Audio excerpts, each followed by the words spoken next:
Water resistant technique use করব।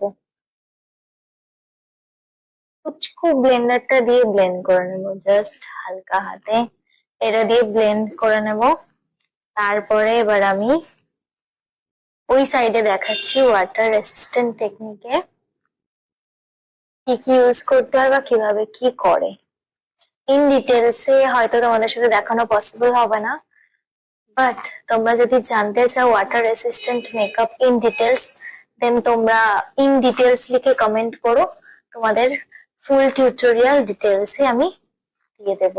এই সাইডে ফাউন্ডেশন অ্যাপ্লাই করা হয়ে গেছে, এবার এই সাইডে ওয়াটার রেসিস্ট্যান্ট টেকনিকে এটার সাথে এই ফাউন্ডেশনটা আমি অ্যাপ্লাই করে তোমাদেরকে দেখাচ্ছি। এটা হচ্ছে অ্যাফ্লাইজার ম্যাজিক ড্রপ। সো আমি এই ফাউন্ডেশনের সাথে এই ম্যাজিক ড্রপটা ইউজ করব। তার জন্য আমি এখান থেকে একটুখানি ম্যাজিক ড্রপ হাতে নিয়ে নিলাম।